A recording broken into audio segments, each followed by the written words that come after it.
আমরা চলে এসেছি ইসকনের ব্যাঙ্গালোর শ্রী শ্রী রাধা কৃষ্ণ টেম্পলে। এখান থেকে এখন আমরা জুতো জমা করতে যাব আর সিকিউরিটি চেকিংয়ে যাব। সিকিউরিটি চেক হয়ে গেছে, এখন আমরা জুতো জমা করে মন্দিরের উদ্দেশ্যে রওনা দেব।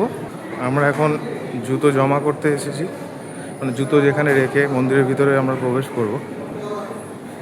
এখানে পেড ফুটওয়্যার কাউন্টার, এক একজনের জন্য 5 টাকা, মানে এক জোড়া জুতোর জন্য 5 টাকা নেয়। 10 টাকা জমা করলাম কাউন্টারে জুতো জমা রাখার জন্য। ওনারা এখন এখানে একটা বস্তা নিয়ে জুতো দিয়ে, ওনাদের আধিকারিক আছেন এখানে, তাদের হাতে দিয়ে দিতে বলছেন। আবার যাওয়ার সময় একটা টোকেন নাম্বার দেবেন, ওই টোকেন নাম্বার যাওয়ার সময় দিলে জুতো রিটার্ন করে দেবেন। জুতো দেওয়ার পর এরকম একটা টিকিট দিয়েছেন আমাদের, আমরা GR 50A-তে জমা করেছি।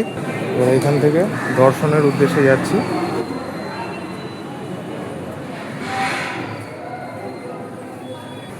এখানে হাত পা ধোয়ার ব্যবস্থা আছে। মন্দিরে প্রবেশ করার আগে আমরা হাত পা ধুয়ে নেবো। এখানে সংখ্যায় অনেক দর্শনার্থী আছেন, অতটাও ফাঁকা হয় না। আমরা ফার্স্ট টাইম এসেছি, এক্সপেক্ট করিনি যে এতটা ভিড় হয়।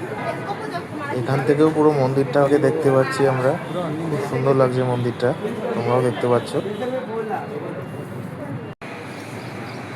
বন্ধুরা, ফাইনালি আমরা পৌঁছে গেছি ইসকনের শ্রী রাধা কৃষ্ণ টেম্পলে। অদিতি এখানে ওয়েট করছে আমার জন্য।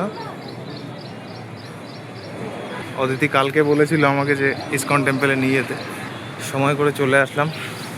মন্দিরের ভিতরে প্রবেশ করতে চলেছি এখন।